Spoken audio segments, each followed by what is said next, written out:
Obviously अब hybrid model पे हो रही है, तो आप इस सब को कैसा देख रहे हैं? क्या पाकिस्तान के लिए ये एक सर कहा लॉस्ट कि आईसीसी एग्री हो गया कि इंडिया अपने मैचेस दुबई में खेलेगा, तो मेरे but at the end of the day आकी majority is authority might is right.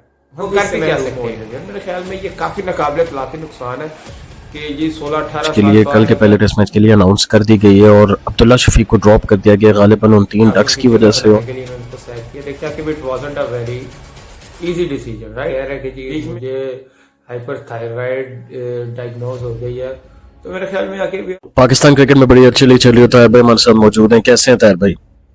जाकि मैं ठीक, god is too kind, but about you?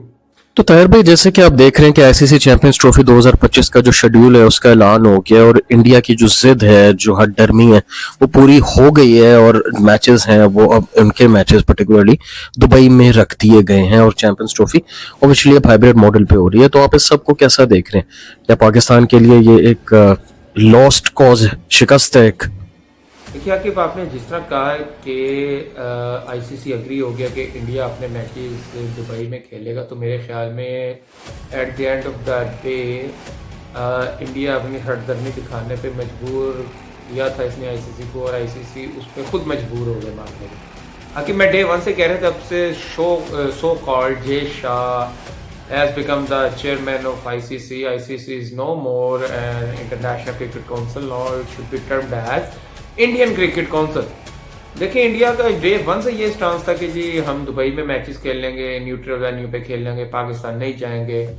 और पीसीबी इस मामले में बड़ा पूरी उम्मीद था कि जी नहीं, इंडिया यहाँ पे आके खेलेगा, अगर इंडिया नहीं खेलेगा तो हम भी इंडिया नहीं जाएंगे, हम इंडिया का बायकॉट करेंगे, ब्ला ब्ला ब्ला, काफी बढ़के मारेगी। But at the end of the day आकी majority is authority might is right. हम कर भी क्या सकते हैं? इंडिया ने अपनी मनवाली, अपनी हटदर्मी शो करके, और finally India many to successfully implement its plan of neutral venue. और मेरे ख्याल में आकिब यहाँ पे जीत इंडिया की नहीं हुई, यहाँ पे हार इंटरनेशनल क्रिकेट की हो गई, और हार दोनों कंट्री के क्राउड की भी हो गई। अब अगर पाकिस्तान में मैचेस होते तो आकिब आपका ख्याल है पाकिस्तान में पाकिस्तानी क्राउड्स बने थे? नहीं, पूरी दुनिया से क्राउड ने आना था पाकिस्तान इंडिया का मैच देखने। स्पेशली इंडियन हमारे जो ब्रदर्स थे जो काफी अर्सा से पाकिस्तानी सरजमीन पे नहीं आ सके थे, वो भी मैच देखने आना चाहते थे, वो भी इससे महरूम हो जाएंगे। मेरे ख्याल में ये काफी नाकाबिले तलाफी नुकसान है कि ये 16-18 साल बाद अगर पाकिस्तान में इंडिया को खेलने का मौका मिला ही था, तो इंडिया ने उसको ज़ाया कर दिया। मैं तारीख में थोड़ा पीछे जाऊंगा आकिब साहब, उस दौर में शहरियार खान साहब हमारे चेयरमैन होते थे, उन्होंने रिक्वेस्ट की थी कि जो पाकिस्तान इंडिया के इतने ज़्यादा मैचेस नहीं होने चाहिए ताकि फैंस में इसका इंटरेस्ट खत्म ना हो जाए। मैं उस वक्त को रोता हूँ कि उन्होंने ये डिसीजन क्यों लिया। बैक टू बैक सीरीज होती रहती हैं, चलो यार इंटरेस्ट कम नहीं होना था, इंटरेस्ट बढ़ना ही था। और अब हम तरस गए हैं कि यार इंडिया यहाँ पे आती। वो मुनीर न्याजी का मुझे एक शेर याद आ गया, कुछ उंज भी शहर के लोग, कुछ शहर के लोग भी जालिम सा, कुछ सानू मरन, कुछ मैनू मरन का शौक नहीं सी। तो कुछ इंडिया जालिम था, कुछ हमें भी मरने का शौक था, और हमने जी कहा जी सीरीज कम से कम होनी चाहिए ताकि हमारा इंटरेस्ट डेवलप रहे। वो इंटरेस्ट डेवलप होने की बजाय हम वो इंडिया ही यहाँ पे आने पे, बैक बैटिंग पे, बैक स्टेप लेने पे मजबूर हो गए जी हमने यहाँ पे आने।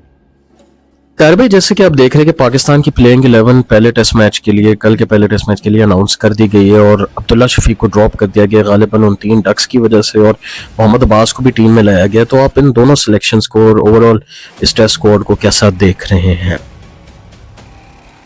देखिए आखिर जिस तरह आपने कहा कि जी बाकी आपकी पाकिस्तान की जो टेस्ट स्क्वाड अनाउंस हुई है काफ़ी बैलेंस स्क्वाड है। बाकी इसमें जो एक तब्दीली जिस तरह आपने कहा कि जी अब्दुल्ला शफीक को इन्होंने सैक कर दिया है, और जो है बाबर आजम की जगह बनाने के लिए इन्होंने उसको सैक किया। देखते हैं कि it wasn't a very easy decision, right? बीच में अब्दुल्ला शफीक स्ट्रगल करना शुरू, now he started perform well. Even Babar काफी हद तक बैड पैच पे जा रहे थे और उन्होंने परफॉर्म करना काफी अच्छा कर दिया था शुरू, जैसा कि बैक टू बैक पिछली सीरीज में देखें आप, रिसेंट पास जो हमारी वनडे सीरीज गई है, बाबर परफॉर्म वेल। तो मेरे ख्याल में ये काफी खुशाइंद था क्योंकि बाबर हमारा स्टार है, आके हमारा बैकअप कैप्टन है, पहले मेन कैप्टन था, अभी बैकअप कैप्टन है। तो मैं इसकी थोड़ी सी लेगेसी भी थी आई थिंक, जिस वजह से कि बाबर को उसका भी एज मिल गया और इनकी वजह से अब्दुल्ला शफीक को कुर्बानी का बकरा बनाना पड़ गया। कोई बात नहीं, आके Babar is a senior player और वो जब परफॉर्म कर रहा है तो मेरे ख्याल में बाबर को मौका देना चाहिए। बाबर को थोड़ा सा हमने रेस्ट भी दिया और मेरे ख्याल में वो अच्छा था। जिम्बाब्वे की टीम है जिसके बाद वो मजीद स्ट्रॉन्ग होके आया और मेरे ख्याल में ये बड़ी अच्छी मूव है पीसीबी की। मैं कहूँगा टेस्ट मैच की टीम काफ़ी बैलेंस है और इसको हमें इसी तरह ही उतारना चाहिए मैदान में अनटिल उसके काफ़ी ड्रास्टिक मसले मसाइल आए अगर पहले मैच में, तो फिर इसमें हमें तब्दीली की गुंजाइश रखनी पड़ सकती है। Otherwise it's a very compose and balance team. Tahir भाई, फ़खर ज़मान की जानिब से एक बयान आया कि जिसमें उन्होंने कहा था कि उनको हाइपरथायरॉयड डायग्नोसिस हुआ हुआ है, जिसकी वजह से वो टीम से बाहर रहे हैं इतने महीने, और जो वो ट्वीट उन्होंने बाबर आजम के लिए की थी वो डायरेक्टेड बोर्ड वगैरह के ऊपर नहीं थी। तो आप क्या कहते हैं ताहिर भाई, आपको क्या लग रहा है, क्या फ़खर ज़मान वाकई उनको ये डिजीज़ थी या फिर उनसे ये बयान वगैरह ज़बरदस्ती दिलवाए जा रहे हैं?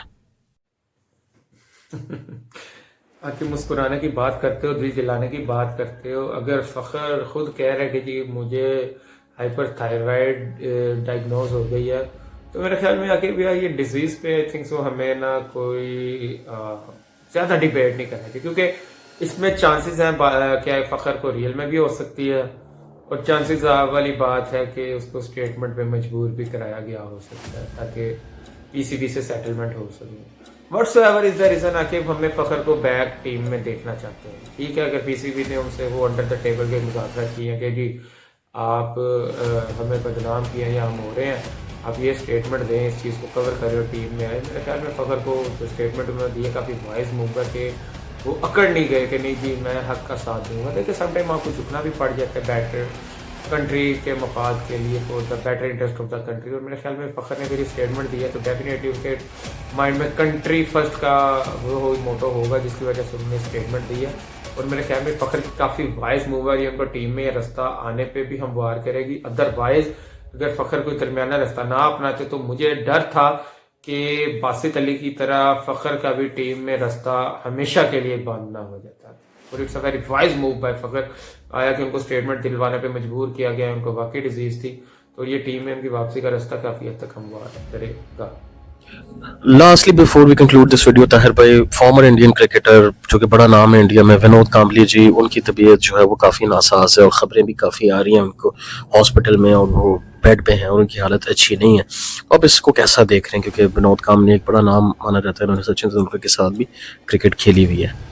विनोद कंबली अल्लाह ताला से दुआ है कि अल्लाह ताला उनको जल्द से सेहत याब करे। मैंने भी इंटरनेट पे पढ़ी थी, इट वाज लाइक ब्रेन से रिलेटेड कोई डिजीज थी, नॉट रॉन्ग ब्रेन कैंसर हो सकता है, नॉट रॉन्ग, प्लीज़ करेक्ट मी। तो अगर आती हुई ऐसी अगर ये डिजीज़ सच है तो गेट वेल सून की बेस्ट विशेज़ है उनको कि अल्लाह ताला उनको जल्द से सेहत याब करे। He is asset of Indian team.